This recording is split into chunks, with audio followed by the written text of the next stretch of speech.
Up here on the third chain, here between Carlos and Mesquite Bay area. All this area here, you've got a nice little edge that's out there that works off that shale, and you got some scattered mud that's in there, and then you got a little bit of clump here and there. Not any grass, none that we've found anyway. You can work all the way on the inside of Cedar Dugout, this whole shale bar that's on the inside here, or the outside. We'll come back around, come back up in here to the inside of this and work all. That's where you get a little bit more of your clump shale, a little bit better mud that's in this particular area here. And then, of course, you got the backside of these little islands here. But all that gives you opportunity with the amount of shale and mud that's in this particular area here. Of course, and you got great flow. We've had some super negative tides here over the last few days. Some water has come back since then. So that changed things up somewhat. But most of this time we were fishing this on these super low tides. So we're fishing out here on these drop edges. And that's where we were locating our fish. We caught a few redfish, mostly trout. No really great trout to mention or anything like that. Nothing super big. But you're getting, with the new law on the size of trout that's going to be coming down the pike here later this spring, the 15s to 20s.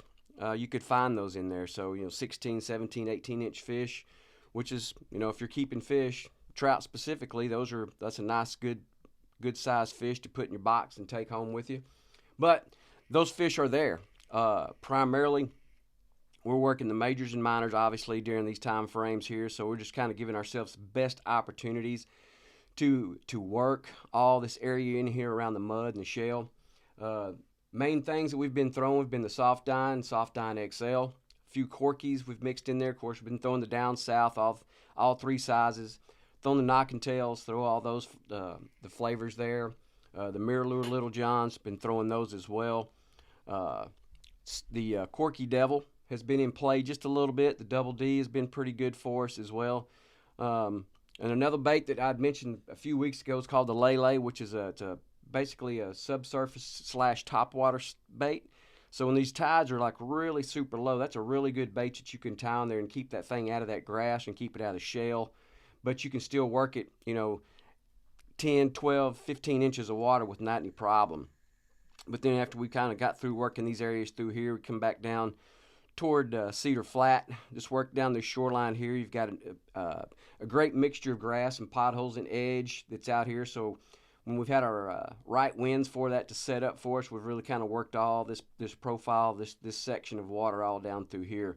So with all that being in play and the fluctuation of our weather and everything that's been going on, so we've just kind of cherry-picked some areas, kind of going back to the bait choice and colors and what we've had.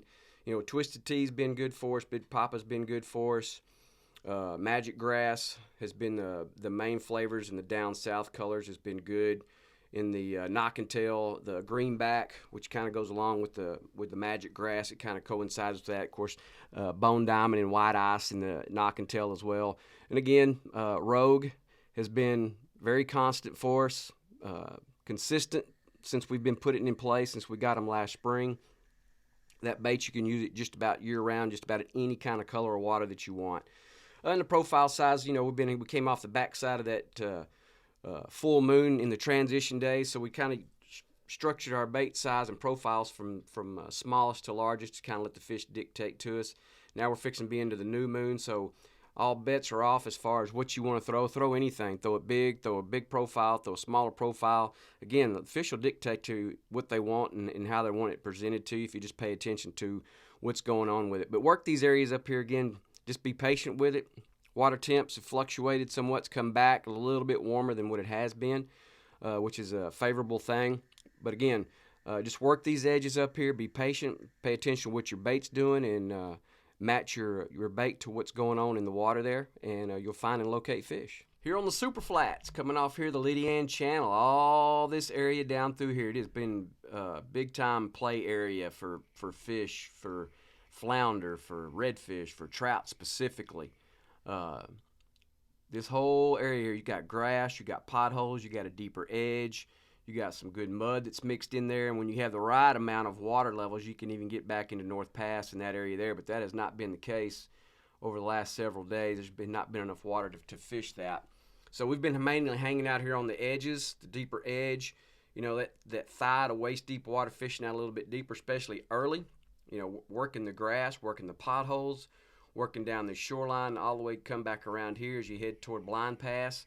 All that area there, we have found and located several fish in these areas. Now, were they all real good fish? No, not specifically, but we were catching fish, and then you could, if you were going to try to keep a few, then yeah, there were some that were sprinkled in there that you could do that with. You know, redfish have been in the 20 to 23 range. Trout have all been in that 16 to 18 range. Scattered black drum ever so often, pulled out a flounder or two here or there. That's all been a nice variety of species that's been in this particular area. The one thing, again, it's what I mentioned in the last videos, you got to be patient, be persistent with it.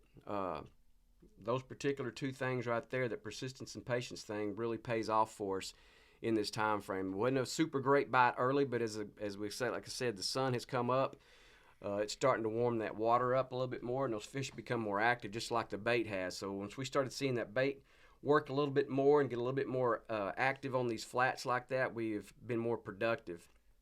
Again, into the flavors of baits, and say in the down south, it's been the Magic Grass, Big Papa, Twisted Tea. Twisted Tea's been very good for us. You know, White Ice and Bone Diamond have been good. Of course, the Burner Shad, we were throwing that in and around the transition days on the backside of that full moon. So Mud Minnow has been the most productive for us over the last few weeks.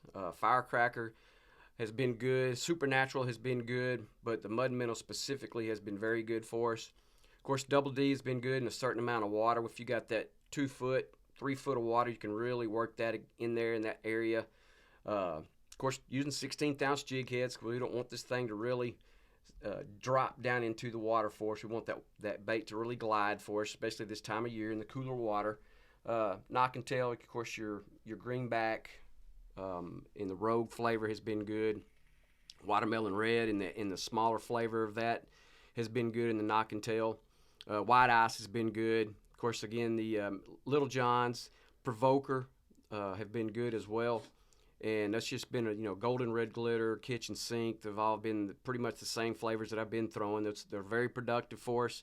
Lots of good different action on these particular baits. That's why you want to have a variety when you have transition moons, full moons.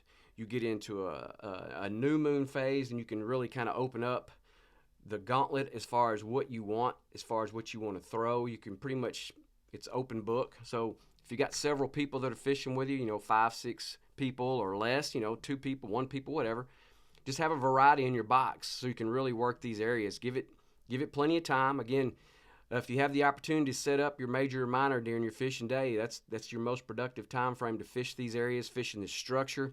These fish are in and around this type of stuff over that grass, the potholes, the mud, the little bit deeper areas. Somewhat that's a little bit more protected than others. We've found and locate our fish in lots of these different areas. So again, just take your time with it. Enjoy your day out on the water. Hopefully it's a beautiful day whenever you get the chance to get out there on the water. If not, just kind of take a look at your weather pattern, what's going on, and just kind of cherry pick your day, and then get out there and just get after them. Back here in Swan, backside of Swan, all this area here, back shoreline, back behind the little islands, the little flat that's over here toward the end. All great areas. You've got grass that's in here. You've got mud that's in here.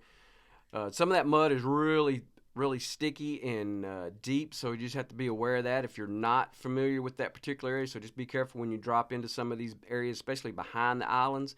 It can be a little treacherous for you if you're not familiar with that or not used to that kind of stuff. But this is the area we've kind of been working all back in here, especially when we had our lower tides. We'd drop the boat out front and walk into this thing and then fish out in the middle. And it's set up really well. So one of the particular baits that we like to use, especially in that particular situation, is the Double D or the Lay. Again, the Lay and the Double D, they kind of work along the same type of pattern as far as they're an ascending style bait. So the Double D, you can work it down in that knee deep, thigh deep, waist deep water, and it's coming back up. And if you work it right, then you keep it off that grass. And Lay is the same type of scenario, a little bit more erratic working it, but 2 different great and 2 different profile style baits, and they really can be effective for you. So those are the 2 main baits that we were kind of working back in these particular areas. But again, the same thing, trout back in here, some redfish in here primarily were the 2 main species that we were pulling out of this particular thing. anywhere from 16 to 24 inches on the redfish, and the trout were, anywhere from 14 to 17 inches in this. Not a great number, but nonetheless, there was fish that were hanging back in these areas. Plus, you get a little bit of protection from a north breeze or from a south breeze, southeast breeze, whatever the case may be at that particular time. So it kind of sets up for you. Again, you can come from the 188 sand ramp that's over there, or come around from Copano Bay Bridge, either one of those particular areas, so you can access it from that. But it gives you lots of different opportunities to fish these areas back in here. Again, down south, we can throw in those back in here. Burner shad primarily when we've worked this area here, not so much anything else. But the mud minnow was a great flavor there. Of course, then in the knock and tail greenback and rogue primarily. Little John, we threw a little bit of provoker in this area, not a lot, and that was in the pearl white, in the provoker, and another one called chicken. A little bit more dirtied water in some of this area. It's at different particular times, so it's got just a tad bit of chartreuse on it, which, again, I've said in the past, I'm not a big fan of it, but in the right scenario, the chartreuse can be productive for you, so we had some of that working. And then, again, like I said, the double D, and then the Corkies, we've had some of those. We threw some devil, the original and the fat boy. Had some people that were throwing some of those as well. So all the baits that I've mentioned were catching fish to some degree, and then we just kind of honed in on what worked the best for us, and then just kind of doubled down on that kind of thing, and really went to work on some of these areas that were back in here. Like I say, we've located some fish in here, nothing great, but nonetheless, there was fish that were being caught. And of course, once you got through with that, if the tides were a little bit too low, then you can always kind of work your way out and down and get out here on this edge that's out here. Of course, you got a 5 or 6 foot drop that's out there on this edge there. So that's where your really good suspended baits, like the devil or the corkies or those area things like that, really came into play here. Or your the lighter jig heads, throwing a little bit bigger baits off of that in either the original size or the 5-inch baits, whether it be in the down south or the knock and tail or the mirror lures. It didn't matter. So again, just take that into account, especially if you work over in these particular areas. These are really great areas this time of year to work that, because it can depend on the type of wind that you've got and what's going on with your tides. These areas really can light up for you. Again, make sure that you incorporate a major or a minor into your fishing day to give you your best opportunities to catch fish.